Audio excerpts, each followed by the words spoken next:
Hey, we're back. Welcome back, everyone, to the Xamarin.net community stand-up. Look at how many people I fit on this thing. Yeah, we got a big group today. Yeah, we have Xamarin people, non-Xamarin people, but we're all one big .net family. Exactly. Well, welcome, everyone. If you are brand new, this is the .net Xamarin community stand-up. We focus on all things in the world of Xamarin and .net. So we do this twice a week. ASP.net does it on Tuesdays, and then Xamarin is the first Thursday of every month. I can't believe that it is April already. I know, right? Seriously. It's already spring. Holy cow. It's already spring. It's totally happening. Visual Studio 2019 is out. It's totally happening. A lot of new people in the chat. Welcome. Steven, Luce is in here. Miguel's in here. Matt Leibowitz. Got Xamarin's everywhere. So our community stand-up, if you're brand new, here's what we do. 101 before we introduce everyone. We introduce everyone and tell you who the heck is here. We go through community links and blog posts, some awesome PRs, and then we do some great demos. We have some awesome stuff lined up for you today. But I do have multiple special guests, and I have a fine gentleman right here next to me. Thanks a lot, James. Yeah, so my name's Daniel. I'm a program manager on the Visual Studio team, specifically focused on tools for XAML Windows developers. So if you're building a WPF application or a UWP application, you're using my tools. I work very closely with the Xamarin team to collaborate on tools, with the .NET team, with the Windows teams. So if you're ever having an issue with Windows development, you can definitely let me know, and I'll make sure it gets to the right person. That's what I do. All the time. We'll go Maddie and... Yeah. I'm Maddie Legere. I'm a PM on the Xamarin.Forms team working on Xamarin.Forms XAML stuff. So you can call me the Daniel Jacobson of Xamarin. It's a very cool job. Yep. So anytime that the previewer breaks for you or anything like that, you can tweet me. The Daniel Jacobson of Xamarin. I love that. I'm David Ortnow, Senior Program Manager with Xamarin Mobile SDK. So anything iOS, Android, Forms, components. If you're looking for a point of contact, you can reach out to me. And we have here today with us Chris Hammonds. Chris? Hey everybody, my name is Chris Hammonds. I'm the manager for the Xamarin iOS and Mac teams. So we work on iOS and Mac and Apple TV and Watch as well. So pretty excited to be here. Yeah, I'm super excited. Chris did an awesome blog post about the iOS interpreter. So I didn't know exactly what all that meant. So I was like, let's have an expert on and and have him talk about it. So he was graciousness enough to come on. And yeah, Daniel's just kind of sitting and you're like, wow, what's this guy doing? So Daniel, we're going to be doing a .NET desktop stand-up the last Thursday of April. Yeah, we're going to give it a go. Usually we do clouds. We might be doing back and forth. There's a lot of exciting stuff with .NET Core 3 and all sorts of shenanigans. Yep, we got lots to talk about. So we're really excited to have our first stand-up later this month. I literally just shipped a .NET Core 3 WPF app using MSIX, shipped it to the Microsoft Store. Nice. In a week, I did it. Live streamed that. That was fun. You did DevOps too, right? So you have automatic deployments to the store? Everything through Azure DevOps. Pretty awesome. I couldn't believe it worked, and I did. Yeah. So, all right. So let's go through some things. So if you're new, we like to go through community links and kind of go through everything. Oh, I'm James Montemagno. I'm a program manager for mobile developer tools here at Microsoft. And yeah, let's just go through this really quick. There's some really great community stuff, and feel free to ask questions. We're monitoring Facebook, Twitch, and YouTube. So if you have any questions, let us know. Steven does ask, where can we find your Twitter handles? On the YouTube page and on Channel 9, they're usually in the show notes description. Actually, and I can pull that up too. Let me show that really quick over here. When you come over to the Channel 9 page, .msdn.com, you can go to shows, and you're actually going to find the .NET Community Stand-Up. We just launched this a few weeks ago, and what's cool about this is that you'll find the back catalog here, so you don't have to run around YouTube or Twitch or all these things. Thanks, Morton. I appreciate that. And during the show, when you tap on this, you'll be able to view it here live as it's going, and then also the Twitter handles there. And sometimes I forget to add people, but usually they're down in the show notes or right up here. You can follow people. So the first thing I want to mention, Visual Studio 2019, it's out. Who's running 2019? Raise your hands, everyone in the audience. Absolutely. I think I'm on 2020. I don't know. So far into the future. Yeah, Maddie's is Maddie Legere 1. There you go. Perfect. Not number 2, number 1. Yeah, She's so Number Deb, one. yeah, I've been running VS 2019 since our first internal preview. I haven't even had 2017 installed for a really long time. Wow. Only 9. That's impressive. Yeah, I've been doing both Mac and PC. I just want to make sure everyone knows that you can go get it. You can download it. Very exciting. It totally works. And make sure you install IntelliCode, because I don't think it ships with it. I think you have to install the extension. Yes. LiveShare ships with it, but IntelliCode, mind-blowing. Awesome. IntelliCode, especially for like XAML languages, is incredible. So Yeah. for Xamarin.Forms or for doing Windows development, it's awesome. Yeah, and if you missed out on anything, I actually did a 30-minute little intro to Xamarin cross-platform, what's new in 2019 during the live stream on Tuesday. So you can head over to Channel 9. It's right there on YouTube. Boom. Good to go. Some other things I wanted to talk about was that we have a huge community event upcoming called the Xamarin Developer Summit, which is awesome. And I believe 3 of the 5 of us will be there. Raise your hand if you're going to be there. Which is really cool. This is July 11th through the 12th. I've been working with the organizers of it. So this is a community-run event, but there's going to be tons of great Xamarins there. There's going to be tons of great community people. So it's 2 days. It's in Houston. Everyone loves Houston in July. Pretty sure. But don't worry, we're inside of a hotel. So the air conditioning is blasted on us at all times. And what's cool is you can see some of the speakers. So look at that. Beautiful set of people there. And a lot more to be announced, which is super cool. David, Maddie, and I will be keynoting it. So that'll be super cool. And you can also learn about their diversity pledge, code of conduct, scholarships that they have. So if you have some students, or if you can't afford it, you can look into the scholarship programs, which are super cool. And they're going to be announcing a lot more. And you can also submit to speak. So if you're a community member, you want to speak, submit today, which is cool. Other things is going through like some of the blogs. A lot of this stuff gets pulled from Planet Xamarin, which if you've never seen that, a lot of our bloggers in the community have that. It's a great place to find all sorts of great resources, open source software, shows, and then you can actually see a list of all of this big RSS feed of all the different blogs that are happening. You can also see the authors around the globe blogging about Xamarin. We're actually looking to expand this to put in like live streams, like stand-ups, everything like that. So that'd be cool. Morton asks, will you stream the summit? I'm not sure. I got to figure that out. I'm not sure yet. And we do need an emoticon of David's hair. Can we make that happen, David? Yeah, we need that. Well, so here's the thing with the hair, okay? Can I talk about my hair for a second? Yeah, go for it. Wait, me first. It's very soft. I just want everyone to know that. It's not filled with product. I don't know that we want to broadcast that, but so here's the thing. It's the closest hairstyle to basically my bed head. So you just really never know. Did I just roll out of bed or did I style it? And it works. It's my lifestyle. You do you. It's okay. It's okay to be yourself. That's what I like to say. It's okay to be yourself. Just you do you. Yeah, my hair. Yeah, it's also soft. I had hair and then I didn't all of a sudden, and people. Were like, I was shocked to see you on the live stream without the beard. I was like, what happened? Who is that person? That's me. Okay, cool. So some awesome stuff. I just missed out on. Rendy over here did this really cool blog post about showing tooltips. And more than just tooltips, let me scroll down here. It's actually a whole bindable framework, so you can kind of specify everything. Like so much code, but yeah, he has it inside of some NuGet packages, and so there's some custom renderers. But what this does at the end of the day, as I scroll down, see the code. Where's that? There's the XAML.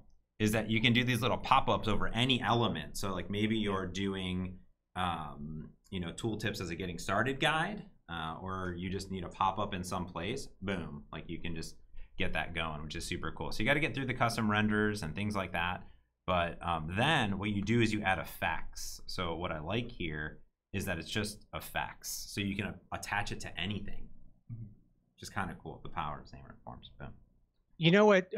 Just one real quick comment here, because I've been kind of where Rendy and his wife Charlene are, working out in the community, working for customers, and unable to share with people what you actually deliver for a lot of companies because you're under NDA and things like that. I have behind the scenes seen what they do, and it's amazing. It's really wonderful work. So, you know, I've been in the position where I want to blog about the things that I'm doing, but I can't show the exact thing, right? So I have to kind of show something that's kind of like it, you know, but with minimal effort. And so I don't know. I just something inside me is like, I gotta let people know that that's something that exists, and these two do really, really nice work. Yeah, that's how I was. In fact, if you actually read a lot of my original blogs on the Xamarin blog from 4 or 5 years ago, it was a lot of similar things to what I was working on at my previous job. It's like I had done all these things, and now I'm talking about it. So yeah. Well, we have the privilege of being behind the scenes, being you know, inside the NDAs with a lot of these folks, and so we get to see stuff. So I mean, you have to take me a little bit on faith here, I guess, but we see some really amazing things that that gives us a lot of confidence and inspires us. Yeah. One really cool thing is Lewis, who we also have been talking about. They're doing this Xamarin Online Latin Fest, so Latin America, and they had a whole streaming schedule of it. It's all in Spanish, but it's all available on YouTube, which I thought was super cool. So that was on February 26th. He did a whole topic on like what is live streaming, how to get streaming with live streaming, like inside of your mobile applications, like the plugins that they use. And to just talk all about it. So I love seeing like all this great type of stuff happen out there. So definitely give that a look too. I love watching stuff that people are doing. Now, I know this isn't community, but I feel like Jonathan Pepper was out there in the community, and then we brought him in, and this is a great open source project that Jonathan Peppers did, because often like the internet and every Android developer in the world, we have problems with images. It's just an Android thing. We hate images with a passion. So Jonathan ported Glide, which Glide is an open source library that basically Google recommends for Android developers to do all the image caching, downloading, resizing. So he made Glide X, which is the slimmed down version of it. And I love this video because he adds like 1,000 images or 400 images, so many images in rows just going. And he just adds the GlideX package, initializes it, and it goes from this, which is kind of lackluster image scrolling, downloading things, which has been very improved in the Xamarin.Forms just as an ecosystem. It's a very large image. It's non-virtualized in a scroll view. And then here, he just simply installs the Glide library into it, and he just initializes it. Boom. And then it goes into super butter scroll, download everything that you could possibly imagine, because it's handling all of the caching virtualization automatically in the underlying Android system. So super duper cool. Good friend CodeMill Matt, again, another one out in the community, but blogging all the time, talked about when and how to use Azure Key Vault for your mobile apps. I thought this was cool. Basically, you know, how he got there as far as his hand. I love his hand-drawn stuff all the time. Yeah, so he talks about like, you know, I have all these keys. What do I do with them? Should I use Azure Key Vault for certificate management? And he kind of walks through how to put your secret data into Azure Key Vault instead of just putting things in table storage and things like that, which is cool. So you can see he has like the storage credentials, the cloud storage store. He creates a cloud table. You can get the table reference and then query that directly from the mobile app.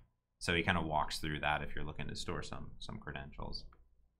Back over to Rendy, because Rendy was blogging a storm, and I had to, because you know guys, everyone knows I love cameras and images and things like that, right? With my media plugin. But Rendy took it a step farther. He said, I'm gonna create this multi-image picker for Xamarin.Forms. So you can go in, select a photo, tap as many of them as you want, and then return those natively into your applications. So you can also pick videos too and get those into your apps, which is super cool. And then you get the native pickers for both iOS and Android. So you're not loading the images into your app, but you're just launching the native pickers. So he walks through all the code of creating a media file. There's some inspiration here from what we did in the media plugin, but using these other open source libraries for iOS, right? So kind of wrapping the iOS-ness of it up there. We also have, oh man, this is great, Steven. Do you want to talk about this one, David? from our good friend Steven. There we go. Sorry, I had to unmute myself. Yeah, so we were hanging out at the MVP Summit, and I guess he got inspired. I mean, I didn't inspire him. The guy's just, brimming with inspiration. So, yeah, he has created this pancake view, probably one of the most interesting names ever. And and so he uses it to do all those rounded edges and nice shadows and border control and things like that. A lot of things that we're seeing come up as themes in our material visual challenge stuff, which we'll talk about in a few minutes. But yeah, I mean, look at this stuff. It's what you expect to be able to create, and he's showing you how to do it with really minimal effort. It's just knowing good tips and patterns and techniques. Yeah, I would love that he goes through like using collection view and like some of the new features, and then like how to use transparency inside of it, and like this is the actual layer of composition. Yeah. I mean, I wish I had these skills. Cool, yeah. Yeah. I wish I was a great designer. Yeah, he's fantastic. And yeah, in the collection view, people are using that quite a bit more as the features start to, fill out and it gets closer to a stable release. Mm-hmm. You can do so many things with it, and everybody's just eager to see more of those features completed. Yeah, he also talks about the font stuff too, which I'll be talking about too, is using fonts instead of images everywhere, because we have new font image sources that you can use. Just super rad. It's amazing. I love it. And I want to embed some fonts in Xamarin.Forms and just make them readily accessible. So if anybody has feelings and thoughts about that, we don't want to bloat anything by adding a bunch of fonts. But if there's like one good font, maybe the Fabric material design stuff that we ship from Fabric or something similar, I think that would be very useful. I used it in my challenges and things that I did, and it's just awesome. I don't want to go back to doing anything else. Yeah, I would be super interested in that. I remember back when I was doing like a phone and like Windows 8, like all the built-in glyphs, and I'm sure they're there in UWP too. And I was just doing the WPF work, and I pulled in Ma apps, and then I pulled in the font awesome, and I was just like, done, right? I'm like, but yes. Yeah, the size thing is important. I was just doing the Hanselman app, which and I needed to blog about it because I had never used fonts before in apps, really, like for my Xamarin apps. And there's definitely places and times when you want to use them, like for toolbars and tabs. Like you should use the native ones that look and feel for the platforms. They are coming very similar, close together. But I was like, man, I just want like a copy button, or I just want like a Twitter icon. Like that can be the same because it's just the logo, and those are fonts. So. Those are we have Charlene's blog too. She kind of took Xamarin Essentials and talked about, hey, how to kind of more properly handle connection changes.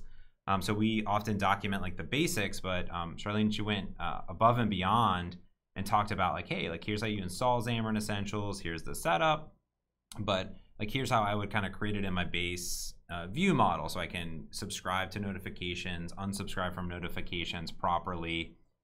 Inside of here when it's deconstructed. And then what's cool is she was like, every time that you're on a page where potentially you need some data, just abstract out this kind of connection view. Like it's its own little separate control. And then when you go offline, it's just like, boom, you don't have internet, right? So you're not like hard coding these in all the time, but you're able to easily simply have that in all of your pages, because everything will be using the base view model, and that will trickle down. And then she took it a little bit further, and she said, well, what if you put in a little animation, use Lottie in there and do something really nice when there's no connectivity. Hopefully you're not running into poles with your bicycle, but there's that. So, and even little toast messages. So kind of the different options that you have and how to use those things, which I liked in general. So like little notifications, little badges, and even little, notifications. Just say, hey, listen, like you're offline right now, or something happened because you're on a different page, right? Maybe you're downloading in the background, and here's how you'd want to do it. So super cool. David, do you want to go through our PRs of the month? Absolutely. Let me share my screen. All right, cool. Let me get you over there. Oh, right. No. Yeah, you see that? Oh, no. So this just happened. This is, we're talking about the community, and this is what our community does. So there it is. I gotta say, I like it. I put the call outs to my wife. She's in the other room, and I wanted to see what she said. I don't think we have a response yet. The jury's out on this. I do not know how I feel about that. I'm not okay. I actually kind of like it. You know, I'm into it, man. that's a You know, very back modern look. back in 7th, 8th grade, I was all about the Stand By Me, River Phoenix, you know, buzz cut and all that jazz. So I don't know. But since we're picking on Morton here real quick, I did want to give a mention that, you know, Xamarin.Forms shell is coming in 4.0, and we're working on, you know, whittling down the bug list and all the things that shell, you know, really helps people to get quickly going. Provides a much easier way to do flyout navigation and tabs. It also has a built-in URI-based navigation mechanism. So we have some conversations that are going, but we need to get deeper with Prism and MVVM Cross and Fresh MVVM and anybody else that has a framework out there that wants to speak with us. We will be having more of those conversations as we get closer, and to make sure that they all work well with it. But one of the things that has come up over the past week or two is that, hey, you know, the UWP backend does not have shell support right now, and what that really comes down to is that we're moving quickly, and we're servicing the vast majority of where we can deliver value first. So it's a matter of prioritizing. It's not that we don't want to do UWP or that we don't have hopes and aspirations to do UWP for the shell feature, but it's just, you know, again, it's a prioritization thing. But hey, this is open source, right? I believe so. I believe it's open source. Yes. It is, and if you look at our release notes and things like that, you know, while I am here telling you we are focusing on iOS and Android because that's the majority of our customer needs and use cases and critical business applications, you'll see that there's Mac OS stuff in there. There's UWP, there's GDK, there's lots of ties in PRs and improvements happening in all of our releases. So it's not absent, right? But we do need to juggle some things. You know, if we had everything, and we are Microsoft, but you know, there's still some constraints in this world. Gravity applies to everybody. So we would love to be able to do this. So anyway, long story short, Morton said, hey, is this something the community could do? And is this something that you would accept? Would you be willing to take this if we were to work on this? And the answer is absolutely yes. So he's done a little bit of work here. You can see on Twitter, if you go follow .morton, you'll see what he has done just as a quick prototype. He's experimenting and saying, what's it going to look like? What's it going to take? We have engaged with the Xamarin.Forms engineering team to say, hey, let's, what do we need to do to lay this out for the community so that they know the scope and the spec and where they should go and how they should do this. You know, it's not a go do this all on your own and then come back to us. It's a collaboration. Cool. So if you are interested, if UWP is critical to your business, near and dear to your heart, and you would like to invest in some way, shape, or form, why don't you reach out to Morton? And as things continue to develop and evolve, you can kind of be involved in that and see how we can get that done. I would love to see it happen. I know that we're also having conversations internally with different groups about what needs to happen there, or what we could do to support that. So yeah, and you should reach out to Daniel, who's sitting right here. If you're building mobile apps and desktop apps, I'm sure he would love to understand exactly what you're doing. Yeah, definitely. Yeah. Oh, and on that point too, if you go to Twitter, because Twitter seems to be a very popular. Just go to twitter.com. That's where you want people to go right now. Just twitter.com. I'm sure it's go look up Paul DiPietro. He's one of our program managers. You can hit me. I can put you in contact with Paul. Paul is currently queuing up and has been having conversations with folks who are using Xamarin.Forms and UWP, and it's a critical part of their business, or they have plans to go there further. We want to better understand how you're using it and what you're doing with it and how we can support you there. So feel free to schedule a 30-minute call with Paul so that we can kind of gather those stories and better understand what it is that you need, because your use cases for UWP tend to be slightly askew and different than iOS and Android, but we want to make sure that you can still share as much as you can and that we understand what you're trying to do with it, because it's not how we think you should use it, right? Yeah. It's what are you really doing with it? We're in a learning mode, right? We're trying to understand and learn. So anyway, spent more time talking about that than I expected, but that's what you get when you wear a Microsoft Windows developer sweatshirt. Very on brand. Drinking the Kool-Aid. All right, so let's talk about some of the PRs that are in here. What do we got here? We've got a platform specific for prefer the home indicator, auto hidden, from Piotr, and I'll just stop at Piotr because that's safer. And that might even be right. Oh, so close. All right. But if you look at this, what we're talking about is you got that little black bar here at the bottom. Sometimes you don't want that guy. You want that to go away. And that's very specific to iOS, right? So when we have something that's very specific to one platform, then it makes sense to do a platform specific. And so let's see, do we have some code down here? I didn't really look to see if there was a code snippet, but you can certainly go look at the commit and see what that looks like. I didn't even know that you could get rid of that. I'm learning something new. I didn't either until I started looking through the PRs, and I'm like, well, that's pretty handy because I've certainly had use cases where I want that thing to be gone. Nice. Yeah, so that's a nice one. Let's see, inheriting from behavior. I wanted to call attention to this, even though this is from our core engineering team, Stefan. And we typically want to feature, what people in the community are doing. But one thing we hear from the community a lot is, hey, I want to be able to do something. So in this case, if we look over here at the issue that was opened from OMGHB, it's hey, I want to be able to extend a behavior and use the bindable object as a type, and I can't because it's not public. Can you zoom in on the window for me? Plus that. Oh, I don't know, man. This is plus what? No, just overflow menu. Overflow menu, top right. Overflow. What, this thing? No. Of Chrome. Yep. Plus. Yeah. Oh, this thing. Oh yeah, there you go. Oh, much better. All right, now we're talking. Woo. My eyes. I can see. I can read. I can see. And I even set my resolution this time. Okay, so yeah, so you this was something that came in, and we hear this often, and what we continue to ask from you as the community is, when you run into a case like this, let us know. Yes, we have gone through the code and we've opened up a lot of things, unsealed a lot of things, and made things public over the past really 2 years since I started, because a lot of adding GDK and adding Mac OS required us to do that from a back-end standpoint of being able to open up for those. But there's cases like this where you need us to go in and do something that's maybe a one-off. So that's what's happening here, is that we went in and we made that public. So yay, or made it protected. At least you can inherit from it, right? It's not private and sealed, and it's not hidden away in a corner and you can't get to it. So a couple of other PRs here from Chris King, also part of our team. So what these are, because there's no description, right? This is very vague. You're like, what the heck is this? This one, as well as this. I just want to kind of give everybody an indication of what work we're doing towards performance, that we're going to start seeing the fruits of it, but you may not see it yet. So what the profiler is a whole new harness baked into Xamarin.Forms that enables us to see exactly where all the time goes.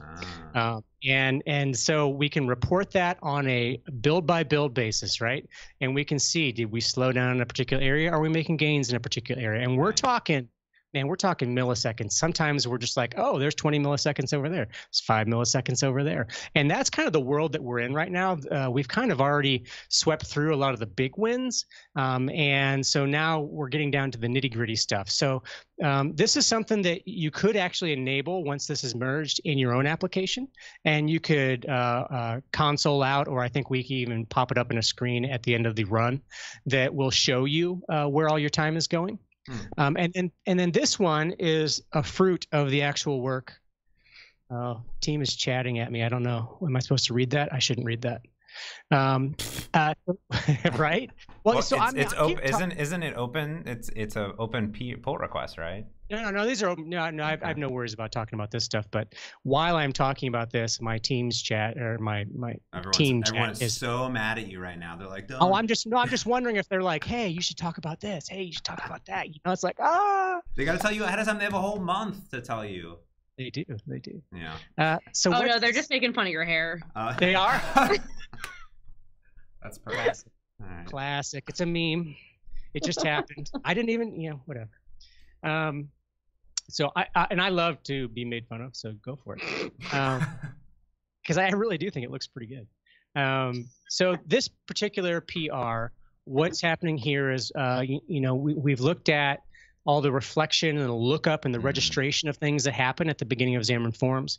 And this introduces a way in which you can control that very explicitly and see if it wins you anything in terms of startup and performance.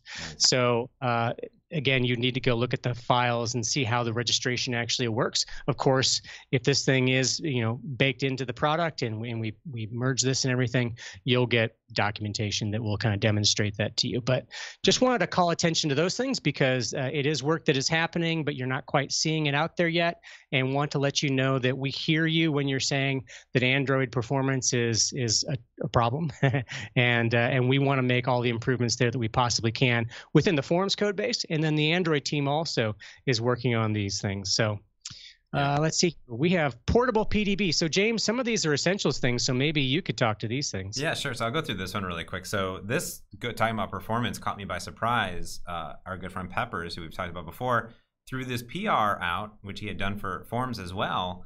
Little did I know, he is actively basically doing performance testing on all sorts of stuff. And he saw this little nugget change because we added Xamarin Essentials to the templates. Go scroll it back up there for me. And what he saw was that there was this one call to convert PDB files, which took 100 milliseconds, so 0.1 of a second, not a big deal. Now, if you have 100 NuGet packages and you're computing a lot of them, it could be a lot of time. So what he realized in my code for Xamarin Essentials, not my code, but the team's code, is that we were using, go to the change file there, and you'll see it's literally like one line of this code. One? Go up. Go up. File changes, boom. We were specifying PDB only, and he changed it to portable. And because what happens is, if you have the full PDB in it, Android has to do like a conversion. But if you use portable only, which is totally fine, it works with SourceLink and it works with everything else, which you don't need all the other stuff, it doesn't have to do that. So it would cut off 0.1 millisecond. So thank you, Peppers. You saved us 0.1 millisecond. And now I need to go update every single library I've ever created because I've done it wrong. so I wanted to call that out because as community, we have tons of community members building, all this great stuff. So that's great. And I love that Stream Elements is reminding us to download Visual Studio 2019 on PC. I saw that. That's Fritz. That's Fritz's fault. So it's still running apparently. What else do we got in there? We had a few great community pull requests. I really like this one coming into Essentials. For taking a screenshot. Nicholas has done tons of great work and done lots of PR. A lot of his code is in here. So we're probably going to be pulling that one in, taking a look at it. We've now figured out media files and kind of how to abstract that. So we're having him pull that together. So it was a cool PR. So if you have feedback on that, I wanted to get it from everyone now, which I thought would be really nice. And there was another one. I'll share my screen really quick before I go back to you, cool. David. I had this Contacts API. Now I've worked with Contacts forever and they're terrible. But if you're a contacts expert, I would love if you would take a look at this one. This is a draft, which is coming in from Pedro, who's done a lot of PRs as well into Xamarin Essentials to get contacts, to query contacts back and forth. He totally has it working inside of here, which I think is cool. So, permissions, everything like that. To go and choose contacts. So it's a little bit less of querying, more of choosing, which I think is the correct way to go about it. So if you have some ideas on that, we'd love your feedback. That one just came in not too long ago. But I think, David, before we go into demos, you should talk about the visual challenge. Yeah, absolutely. So this was really amazing. So what happened was I was looking for ways to get more feedback on the visual feature and the material design components that come along with it. And so I figured, well, it's kind of a new thing. Let me set people up. I'll build the whole project, not the whole project. I'll set up the project. So all you got to do is clone the repo. It's got the pre-baked NuGets in there, and I'll set a guided scenario. Basically, the scenario is you go create a single page from an existing application, one of your own or somebody else's, and see how closely you can get the iOS and the Android to look the same. Because that is one of the outcomes that we hear from the majority of people that we're speaking with, is that that's a key objective for them. They love the native aspect of Xamarin.Forms, but there are cases where they need it to look the same everywhere. So that's part of the objective here. And so we ended up getting 99 forks, which, by the way, 51 pull requests. Actually, I think it's like 50. I merged one. Nice. So that means, right, that there's 49 of you who forked this and didn't submit a PR. Oh, I'm just saying. I'm coming for you. Oh no! Yeah. And you I didn't am get stickers. coming for you. They didn't get stickers. Yeah, It they was, didn't get stickers. If you remember, it was last month's stand-up that specifically we decided that we were going to make this a full challenge. We made it a blog post. It was because of you in the chat room that came in and then did this.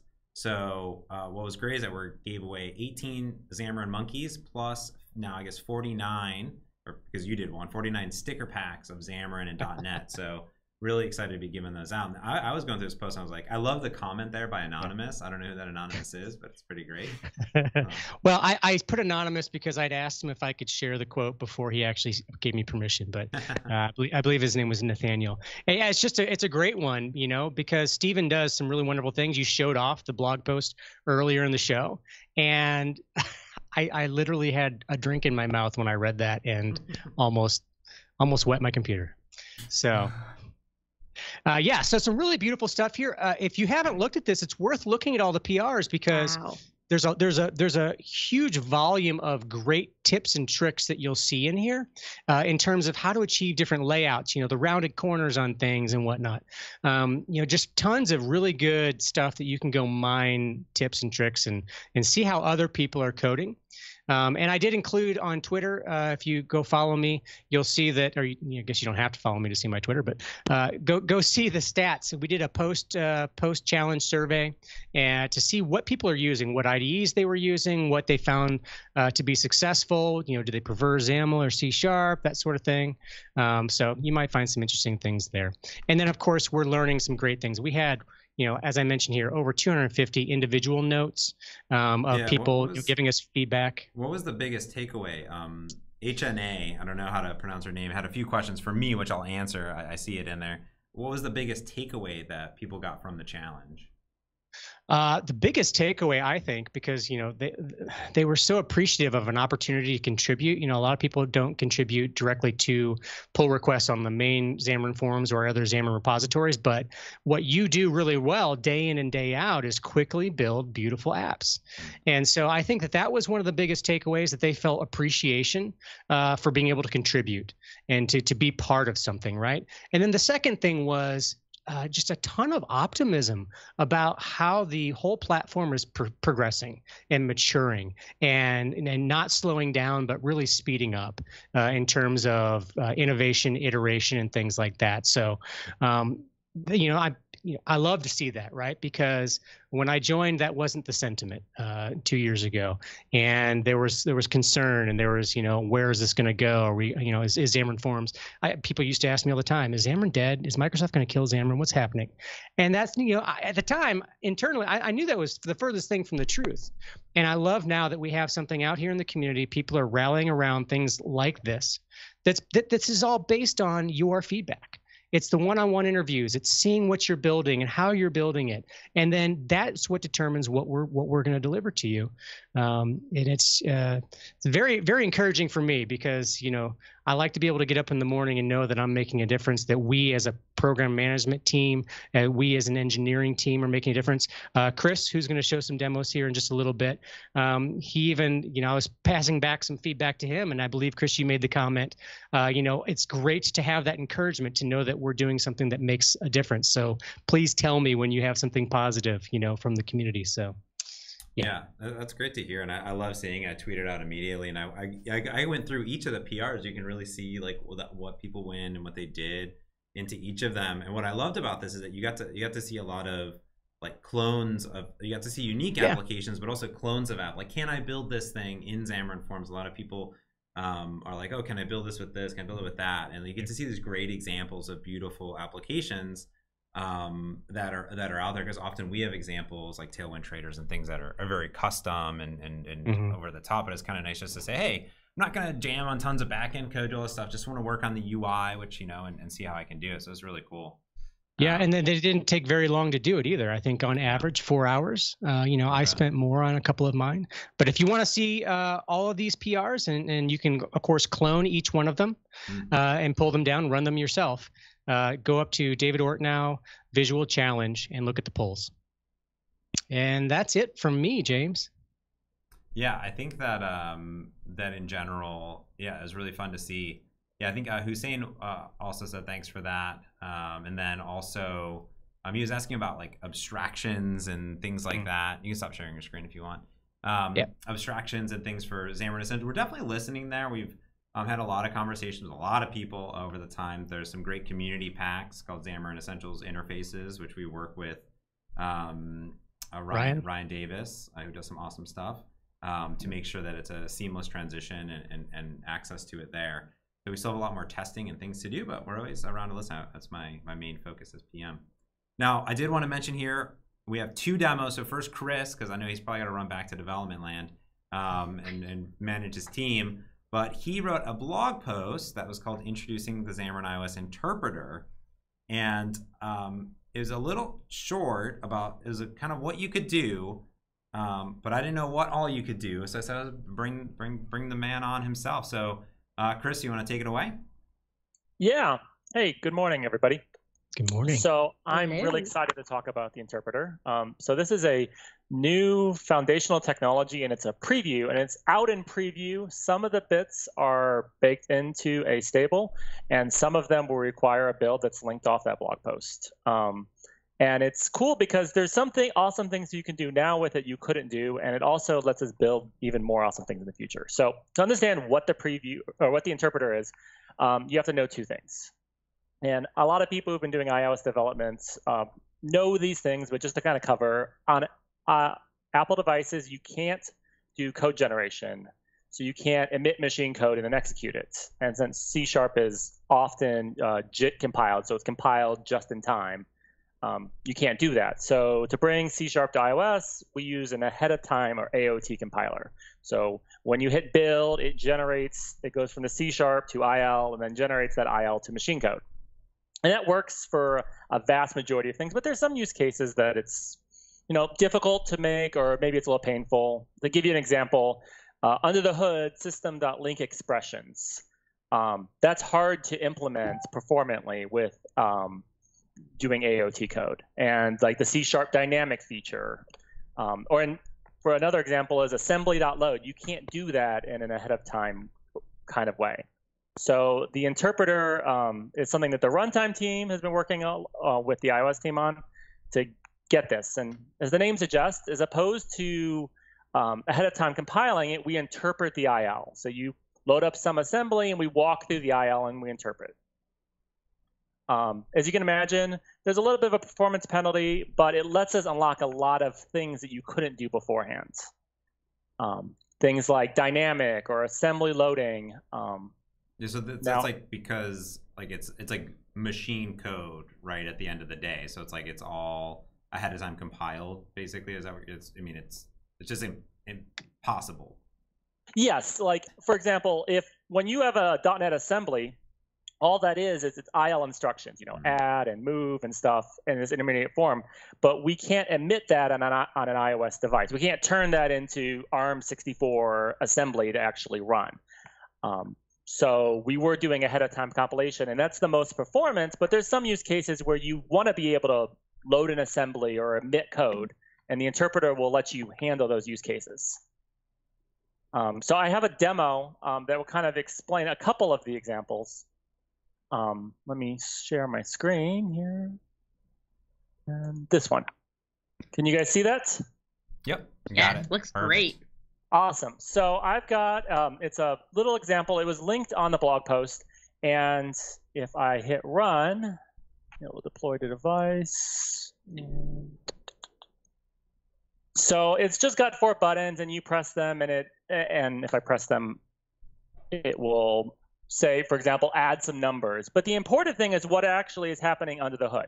So when I, for example, hit the emit button, we're actually going through and using reflection.emit we're emitting specific instructions for like code generation. So in this case, you load 2 numbers and you add them and you return them. And that's what actually is making 3 + 4 = 7. And then there's another example, which is the download one here. And what that does, it's actually going out to the internet and downloading a .NET assembly and loading that up and running that using dynamic. So these are things that without the interpreter you could do them on simulator, but you could not do them on device. It's just that was a restriction based upon Apple's you can't emit code and execute it. So if people want to try this out, you can pass the interpreter. If you go to your additional mtouch arguments, you can pass -- interpreter, and that will work. Let me stop sharing my screen. Well, so before you leave, in that dialogue, Yes. some people may not know what mtouch arguments even are. I mean, I never have to go in there, right? Like, this is like, I don't want to go, like, defaults, you know, there's so many buttons, right? Well, look at all those checkboxes. Yeah, let me explain a little bit about what mtouch is. So, as you know, when you hit build, you have a C#, C# source files, and those get compiled down to a .NET executable. And we need to do extra work to take that and move it all the way to iOS. So mtouch is part of our build process, and it bundles up all of those .NET items, and will ahead of time compile them and copy all the debug symbols, and it creates an actual app bundle that we can then push over to the phone. And mtouch arguments is we have all of these levers, like, for example, do you want to turn on LLVM because you want really optimized release builds, or various things here, like we have a concurrent garbage collector that is in preview. So some of these we have options for, but this is kind of a generic, if we didn't make a button but you need to pass something to it. So interpreter we don't have a drop down for yet because it's an experimental feature. It's not in final yet, but it's a easy way of passing those things to say, yes, I want to turn that on. Gotcha. Does that make sense? That makes sense. Now, inside of here, there's the AOT part and then the LLVM part, and those are two different things, correct? Yeah. So the way that works is when you build, where you're taking all your C#, we're turning into IL, and then the mono AOT compiler will generate machine code as optimized as we can to make it go fast on the specific processors. LLVM is an extra step. We can turn on that produces better code, but is a significantly slower build. So if you notice when you're in debug, we don't even make it an option because it doesn't make sense. Yeah, that makes sense. But when you're kicking out that final build, you don't mind if the build takes an extra 10 seconds or something, because you want squeeze that extra couple % out.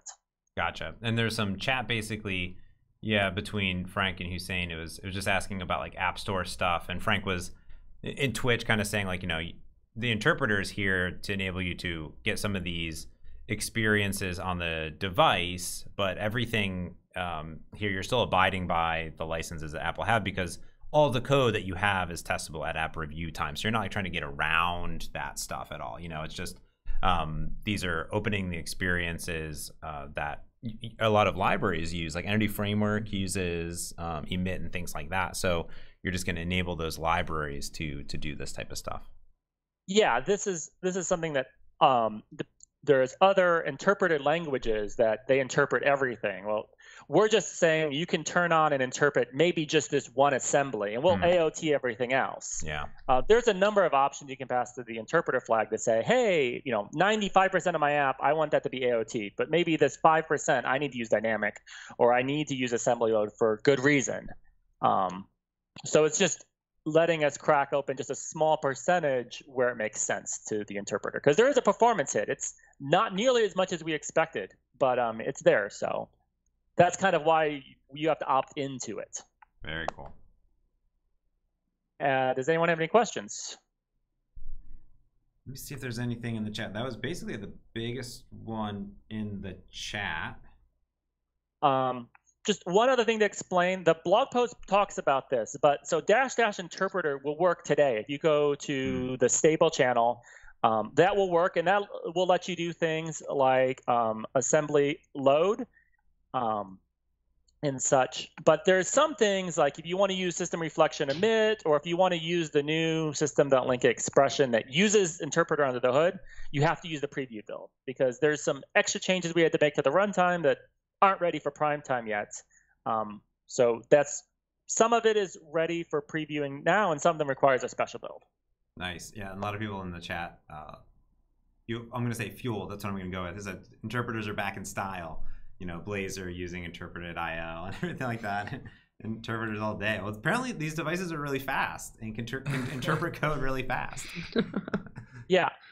The advantage, I think, is that we kind of get the best of both worlds here, because 95%, 90-some% of your app, you may not need to interpret, and you can get that extra 5, 10, 15% performance boost or whatever it is. I don't know off the top of my head, but you can just turn it on for the things that make sense. Very cool. Well, awesome, Chris. I love it. Someone asks, is this the same interpreter as the Blazor interpreter, or is it a different interpreter specific for iOS? Like is there core technologies that are shared there? I am uncertain. It's the interpreter for Mono. So the Mono team added this interpreter. I'm not sure if Blazor uses that one. That's the one they use. Yeah. Yes, and it absolutely is. So this was we're building on that, and there just had to be some iOS specific tweaks that we've done recently to turn that on. That makes sense. Yeah, Frank, friend of the show, Frank Kruger. Everyone knows Frank, who was gracious enough to pre-record a bunch of podcasts with me this week. He says that so same interpreter, same AOT. However, Blazor doesn't support mixed mode yet. So like we have mixed mode of AOT, interpreter, kind of all that stuff, right? I'm expecting Daniel Roth to come busting in through the door since we were mentioning Blazor. I think we need to say he's probably running between buildings right now. Blazor, just like, Blazor. Right, there we go. Now he's summoned. He just like helicopters down. I ran into him yesterday. I was like, "What are you talking about today, Blazor?" And he's like, I put a little Blazor slide in there at the end. I was like, "Of course you did." So love that Blazor. Cool. Well, I'm happy to see Frank in chat. I know Frank from Twitter, and he's awesome. Does amazing things. And it's pretty cool. There's a number of different community experiments already with the interpreter. So if you guys have any feedback, please drop by the Xamarin Mac iOS Gitter or open issues on GitHub. Very cool. Awesome, Chris. I love it. Thank you so much. Thanks, Chris. Really cool. Thanks, everybody. Yeah, if you got to run, that's fine. Also, feel free to stick around, because I know Maddie's been waiting patiently in the wing. Look at I'm so ready. Yeah. So I was able to kind of demo a little bit of some of the new stuff that we're doing with developer productivity, but you have some brand new demos for us, Maddie, correct? Oh, I do. The previewer, my favorite and least favorite thing in Xamarin.Forms, which I'm sure is the same with a lot of people. If you've installed Visual Studio 2019 and opened the previewer, I hope it is giving you less errors. We have been putting so much effort into it over the past 6 to 8-ish months. And it's gotten a lot better. David, who is one of our biggest, you're muted, by the way, our biggest critics of the previewer, actually said a compliment about it a couple weeks ago. And everyone on the team was so excited. So it was great. I also saw some great tweets come in. People had installed it. They were like opening their app, and like it totally worked there, which was really great. Yes, yeah, it's not fake. It's not fake. People ask us sometimes, and I get asked this a lot when I demo, even for the past year plus. They're like, "Are you using the same previewer we're using? Because it seems to work for you." And I haven't had that experience. Somebody, I think on maybe it was Twitter, said, "Hey, is this photoshopped? Because that's not my experience." Yeah, and so we are seeing some good feedback come in through the VS 2019 release with the new improvements. There is more to come, and I'm sure that Maddie, you're going to talk about that. I don't want to steal your thunder, but I just want to say that it's not, we are seeing the improvements. We're measuring the improvements so that we know exactly, what we're doing to improve, or is it making a real difference? But the other thing I did want to mention just real quickly is that in the visual challenge, the previewer was used actually quite often, and many people said, not just used it, but said this was instrumental in helping me save dev cycles. So there you go. Positivity. Good job, Maddie. Good job, Maddie and team. Yeah, so we know it took a long time. I'm looking at the chat right now. We know it took a long time, and it still has a long way to go. So before I get into the two new features I'm going to talk about, very exciting, and I'll try and move quickly. I continue tweeting at me, continue emailing me, filing bugs, tweeting at David, and then letting David tweet at me. Whatever it is, anything, because the more real apps we can test with and get errors from with your logs, and even without your logs, it's still helpful just to know the frequency of errors people are running into. That's how we know which ones to go fix first. So the more you complain about it, and the more you get up all in my Twitter mentions, the quicker we can fix stuff, which is great. Or you can also say the good things too sometimes. Yes, we love the positive feedback. All the positive notes get shared in our Slack, and everyone gets really happy. That's funny. It's very motivating. So let's talk about some of the cool stuff that James showed on Tuesday. Feels like a year ago. The Visual Studio launch party. It was great. And yeah, all right, let me share my screen. So before we start, this is not Photoshop and it's not fake, I swear. I'm actually doing this live. I do have a video backup, but we're doing it live. It's gonna be awesome. This is a new Xamarin.Forms tabbed app. I changed 2 things so far. One, I went in and I added these 3 lines of XAML to the 3 XAML pages I'm going to show you today. And what these are doing is they're enabling design time data in line for the previewer and for your XAML files. So what does that mean? Basically, right now what you're seeing is a bunch of static stuff. Anything that is bound to something, so if you look into a page like this item detail page here, like this should say what the item name is, right? But it doesn't show you anything because we're not running your code. We're not actually running the app live. So you don't see anything, and it makes it really hard to design your UIs because you have no idea what it's going to look like. So, and the chat is blowing up. So please, James, David, Daniel, we're stop. We're monitoring. Yeah. Yeah, go ahead. For sure. That's good. I think that's good. So what you can do is with anything that you have that's a Xamarin.Forms control attribute, you can go ahead and you can write D:, do text right here, and change what it says. So you see immediately this changes from app name to my app, just like that, right in line. Another thing you can do is you can change like colors. So say you don't know where the stack layout is on your in your layout, and we don't have those little grid lines for you. Oh, get rid of that. You can go D:, background color equals, let's make it red, and it'll show you where that stack layout is. Oh, so you can see it's actually not filling it up completely. Right. So you can see where you're screwing things up, which is very nice. And when you run it, this stuff goes away completely. So you don't have to worry about people seeing this horrible layout right here. So let's talk about more of this data binding stuff. So you can see here, this is bound to item.txt, right? But this is just a new app. I don't actually want to continue building this app. I'm going to build a monkey Facebook, monkey something. Anything with monkeys in it, basically. Anything monkeys, exactly. Yeah. Do it, Xamarin. So I don't actually have a view model for my monkey set up yet, but let's say that I know that I want this to be like monkey name or something. All right, close that. We'll let the previewer take a second. So it's not going to show me anything. But I can go in and say, text is actually going to be monkey's name. Easy. It also works with images. So if I want to bind this to like my monkey's profile pic, monkeys definitely know how to do that. It's not going to show anything, but I can do first. And I added this beforehand because I didn't want you to have to watch me drag and drop. But just add it to your Android resources. Oh, monkey. Monkey. It's a cute picture too. Add it to your Android resources drawable and your iOS resources. Just drag and drop it in, this little cute monkey. And you can use it anywhere in your XAML files as a design time picture to look at. It's awesome. Very cool. So let's go to the list view because I know this one is the one I struggle with the most personally. I mean, look at it. It's beautiful. It's just a big empty list of something. Yep. And it's really useless, especially if you're trying to customize this stuff down here like this view cell. So there's some witchcraft that happens here.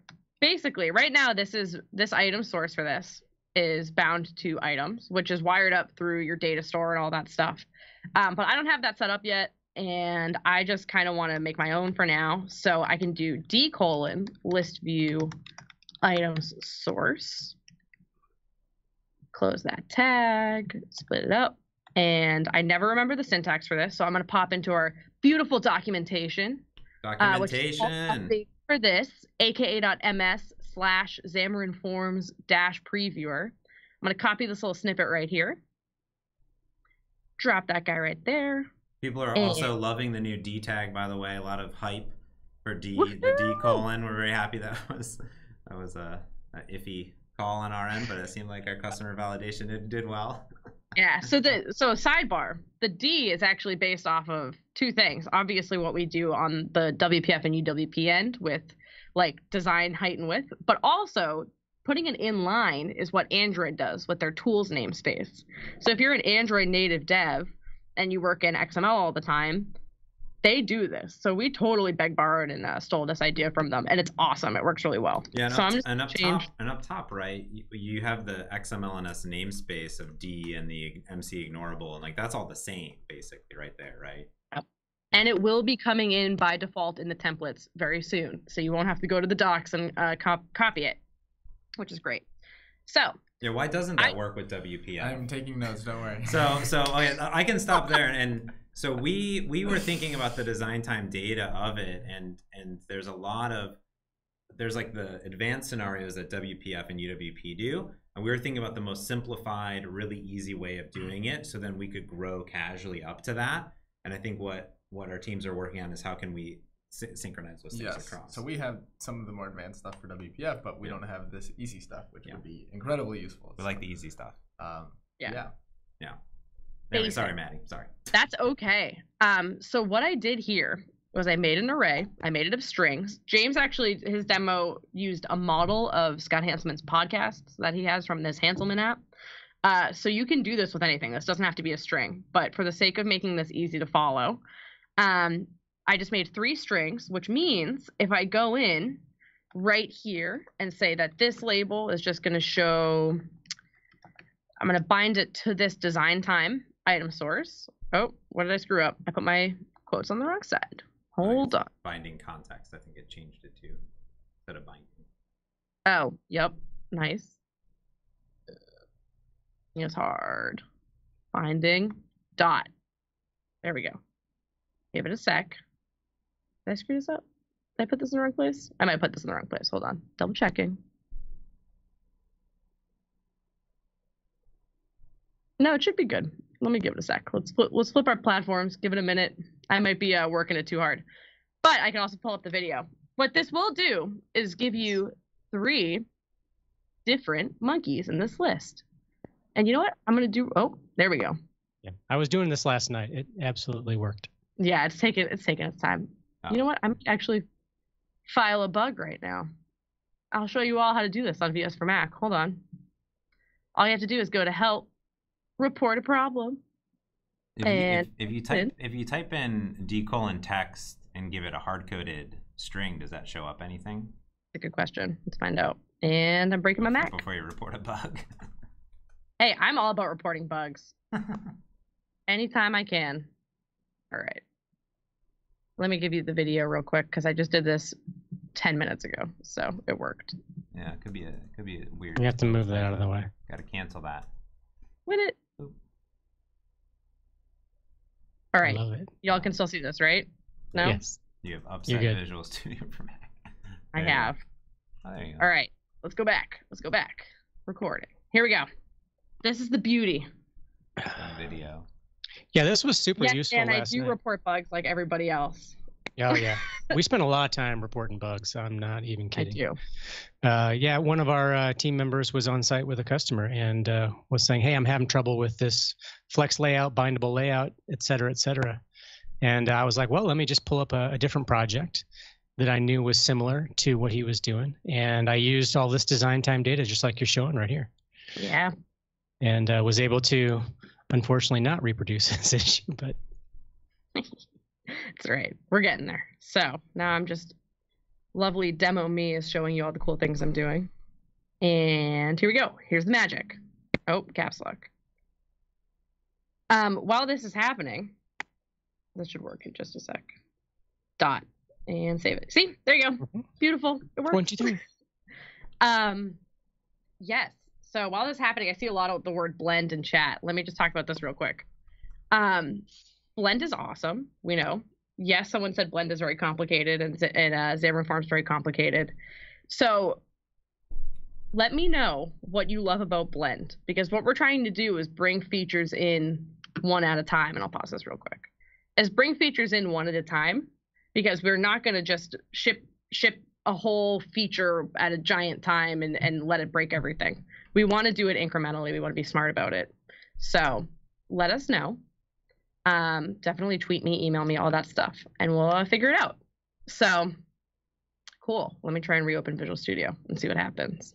Yeah, while you're doing that, someone was asking about custom controls and how those work with the previewer.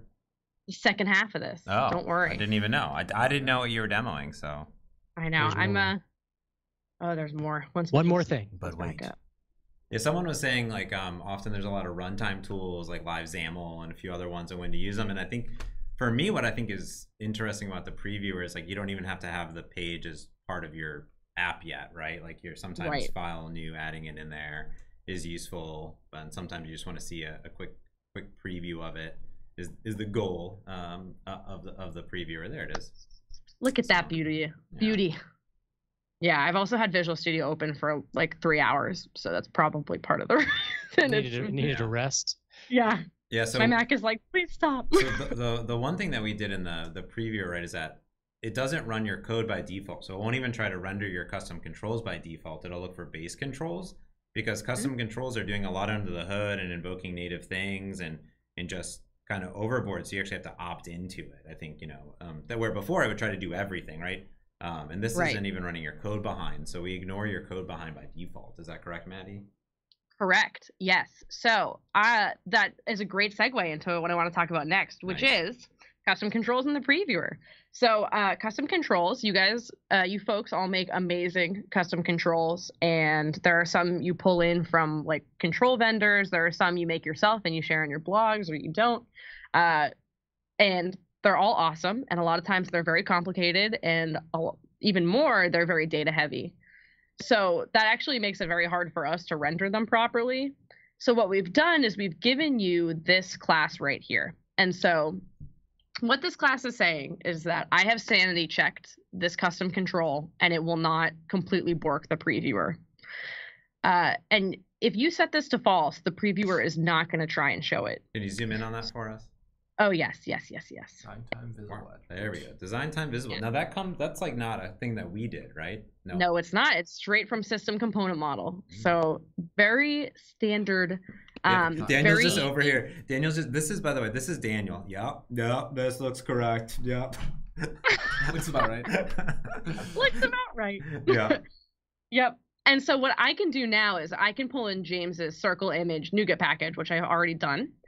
And I can go back to my little monkey profile page, which did not save my image. Hold on. Image :source. Cute monkey. Oh, it didn't do my quotes. And design time visible works with any custom control. So even the Skia Sharp would need to opt into these things. Yep. Yep. Okay. So what I can do, I have already pulled it into the namespace here, which is from his lovely GitHub repo README. Circle image, and it works. I have to style it, obviously, so it's not oval, but it works right out of the box because James had put that that namespace onto his class, put that attribute onto his class. Also, it works before a build because it's all based on Xamarin.Forms stuff. So some controls, the Skia Sharp ones, like James mentioned, they work in iOS now, which is great, but you have to build it to show it. So you'll see that light up after. What you can also do is change things in your constructor, or like in the constructor of your page. So I can add, like, let's say I put a name on this image and I call it monkey pic. First of all, the new C# editor in Visual Studio for Mac is amazing if you haven't tried it yet. But I can make this class design time visible. True. Fantastic. The lovely new IntelliSense is going to pop up and tell me to pull in system component model. Woohoo. And I can go and set like the monkey pick border color. I cannot type. I'm so sorry. It's my lunchtime. You'll have to give me a break. Border color. Past your lunchtime too. Yeah. I know. And I've been watching people eat through the window. It's terrible.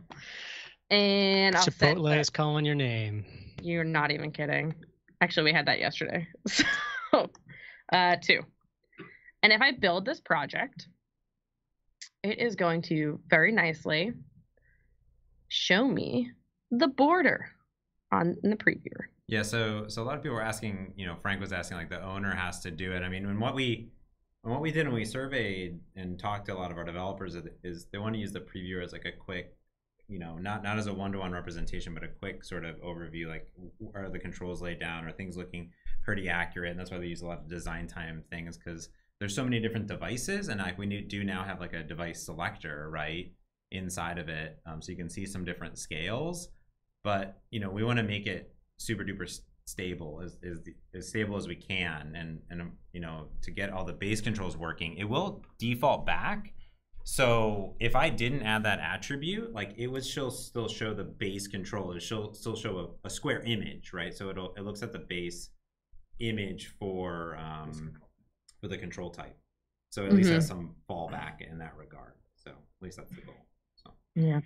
So this is loading back up. My computer sounds like a spaceship. So give it a minute. Someone pointed out this morning that I think David did that the loading indicator is backwards. Our dev team is in Australia, so they think that's totally normal. It's absolutely. It's rewinding your changes as it loads. Anyways, you can see that the border popped up, and because I'm using this beautiful design time monkey, I can see how bad I screwed this layout up, and I can go in and fix it very quickly.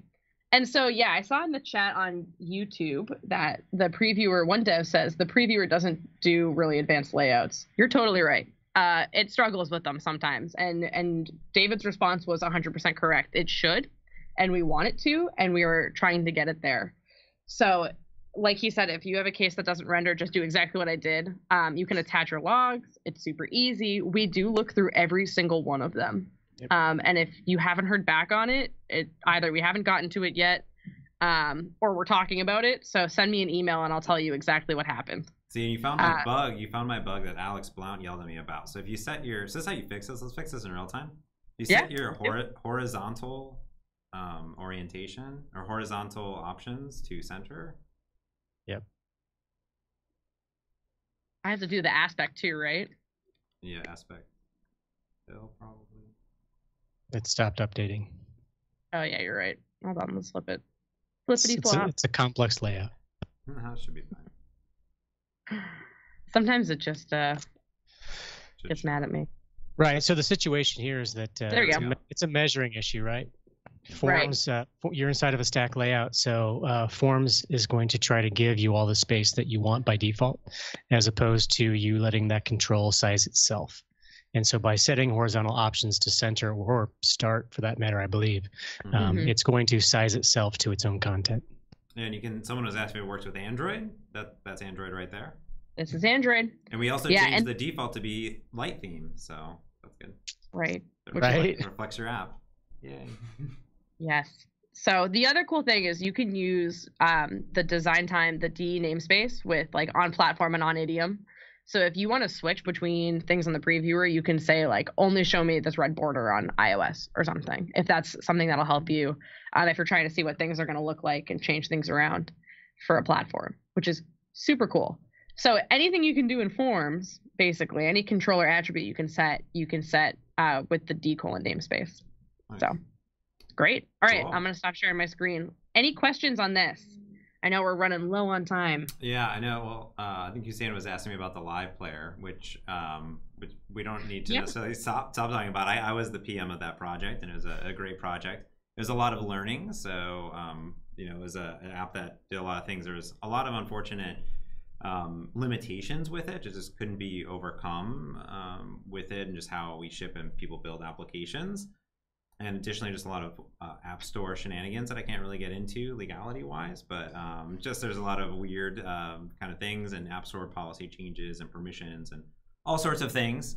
But you know, it's no longer available in the store, nor do we bring it over to 2019 because it's not a experience that is really will be a delighter or can be really maintained long term. So that's there. But we are obviously the whole team is really focused on developer productivity when it comes to not only XAML and IntelliSense, but you know, the previewer and other things that we'll be working on as the year goes on. Right. Yep. And anything that you miss, those features and you're gonna hear me say this a zillion times over every community stand-up for the rest of time. Like, tell us exactly what you use that you love, because we try to work very agile and Visual Studio ships all the time. And if we can sneak one little thing into the next release and just get one thing that's going to make your life a little bit easier, we need to know what those are. So tell us. But we don't actually sneak. Right. Sorry. We, nice, politely put in. There you go. Following the rules. We follow all the rules, man. I may have filed some features as bugs before. It helps. I think everyone's done that. This is how the PM org works. That's our secret. Well, thanks everyone for the awesome demos. Even though Chris is gone. Thanks, Maddie, for the awesome demos as well, and thanks everyone for tuning in. Yeah. Daniel, I look forward to watching your very first desktop.NET community later this stand-up. month. Thanks for hosting me today, so I could kind of learn the ropes. Absolutely. Now remember, every single Tuesday, just about, is ASP.NET community stand-ups. On Thursdays, we have Xamarin.NET community stand-up. We have languages and runtime coming up next week, tooling with Visual Studio and Roslyn. And then at the end of the month, this man right here will be back for desktop, WinForms, WPF, and UWP. Probably have some guests and some demos, I assume. I will try to bring some interesting guests. If you want to see something or someone, let me know. Yes. I will try to make that happen. And at the end here, on the thank you screen on the bottom, there will be links to a survey, which isn't a survey of how you thought the show went, which was, what do you want to see on the shows? For any of the shows, you can write us in and we take a look at this. Thanks, Maddie, David, for joining us. I appreciate it. Thanks everyone for home. Subscribe on the YouTubes, on the Twitch, on the Facebooks, wherever you're at. You'll get notified whenever we go live. Thanks everyone for tuning in, and we'll see you later.